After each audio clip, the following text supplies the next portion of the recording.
Good morning, everyone.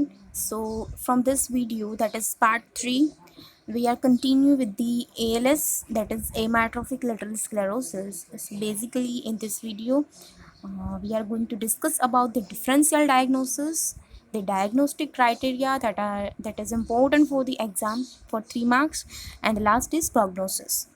So, let's start with the differential diagnosis. Here, uh, the differential diagnosis for ALS that are first is spinal tumors. Okay, basically, if the spinal tumor is present, so the symptoms is UMN plus element type of picture is present in patient. So we might be confused okay, whether it is ALS or it is due to spinal tumors. So first, then second is endocrinal disease. Basically, endocrinal disease that are in this hyperthyroidism. So that hyperthyroidism condition shows the hyporeflexia. So basically, we are confused okay, if it is the hyporeflexia, so it is element type of picture. So we are confused with the ALS and endocrinal disease. Third is pseudobulbar palsy. Fourth is PMA, that is progressive muscular atrophy. So we are confused with the limb dystrophy. Okay, because in the progressive muscular atrophy, the limb are involved, and it signs and symptoms are like ALS. So these are the differential diagnosis for the ALS. Next, we are come to the diagnosis. So basically, there is no definitive diagnostic test exist for motor neuron disease. Okay, MND. કોઈ specific એવો test નથી કે જેનાથી આપણે confirm કરી શકીએ કે yes this patient have ALS.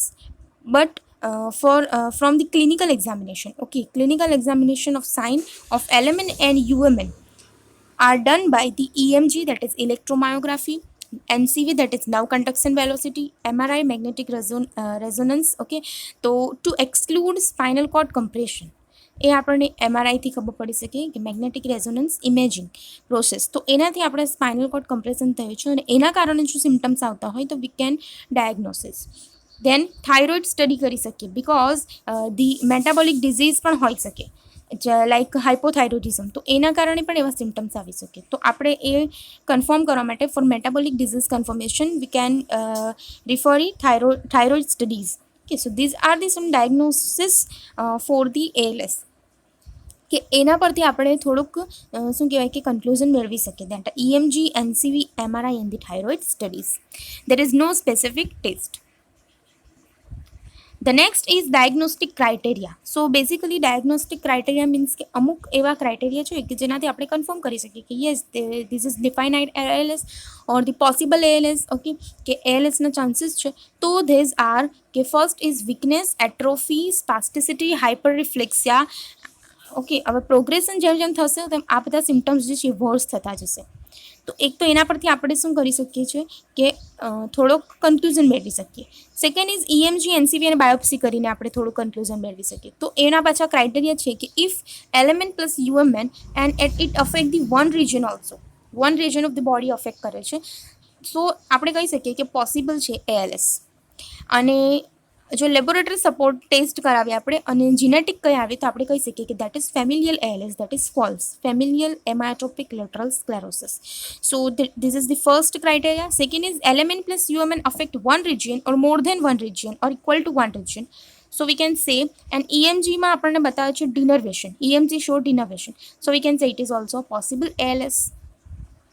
Third criteria is LMN plus UMN affect two region, so that is also possible ALS. And last is LMN plus UMN affect three region, so we can say that it is a definite ALS. So this is what about the diagnostic criteria for the ALS and which is important for exam. Okay, so this is about diagnostic criteria. Next is scale. So ALS functioning rating scale also useful in diagnosis. Okay, so this is the one of the scale in which કે અમુક અમુક questions ને એવું હોય તો આપણે પેશન્ટને પૂછીને એના પરથી જો અમુક સ્કોર આવે તો આપણે ડાયગ્નોસિસ કરી શકીએ કે યસ ધીસ પેશન્ટ સફર from the particular condition like ALS.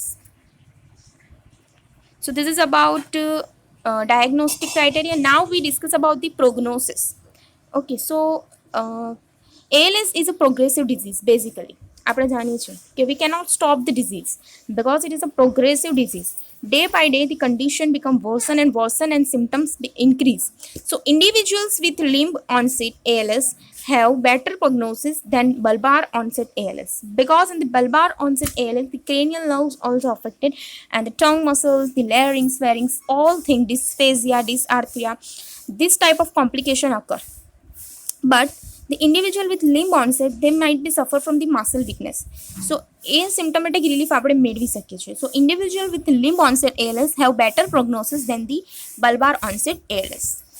The next is death.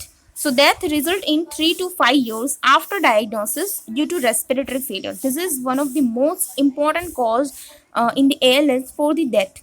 કે ઇફ the 3 to 5 years થઈ ગયા ડિઝીઝને તો પેશન્ટની કન્ડિશન એકદમ વર્સ થઈ જશે, and respiratory muscle also involve, so patient might death. So this is the prognosis for ALS. Next we will continue in part 4 about the other motor neuron disease and difference between the bulbar palsy and pseudobulbar palsy, that we will continue in the part 4. So thanks for watching this video. If you like, please subscribe and share.